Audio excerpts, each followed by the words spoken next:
आपण पाहत आहात लोकप्रवाह न्यूज। 24 तास प्रत्येक घडामोडीवर लोकप्रवाहाची नजर।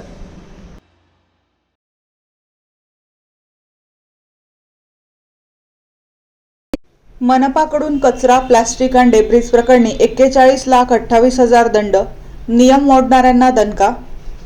नाशिक शहर स्वच्छ आणि सुंदर ठेवण्यासाठी महापालिकेने नियमभंग करणाऱ्यांविरोधात कठोर कारवाई सुरू केली आहे। जानेवारी 2026 ते 10 जुलै 2026 या कालावधीत कचरा व्यवस्थापन नियमांचे उल्लंघन, प्रतिबंधित प्लास्टिकचा वापर, सार्वजनिक ठिकाणी घाण करणे आणि डेब्रिज टाकणाऱ्यांवर कारवाई करत मनपाने तब्बल 41,28,080 रुपयांचा दंड वसूल करून 8,751 प्रकरणांमध्ये कारवाई करण्यात आली।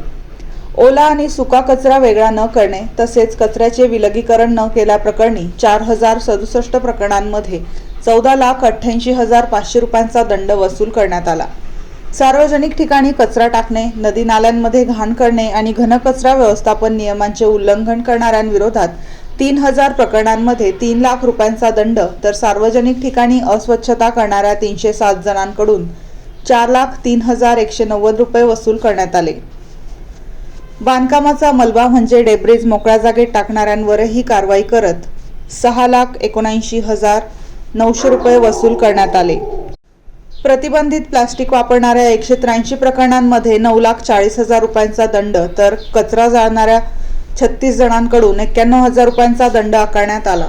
मनपाचे घनकचरा व्यवस्थापन संचालक डॉ. आवेश पलोड यांनी नागरिकांनी कचरा विलगीकरण, प्लास्टिक बंदी आणि स्वच्छतेच्या नियमांचे पालन करावे, अन्यथा यापुढेही अशीच कठोर कारवाई सुरू राहील असा इशारा दिला।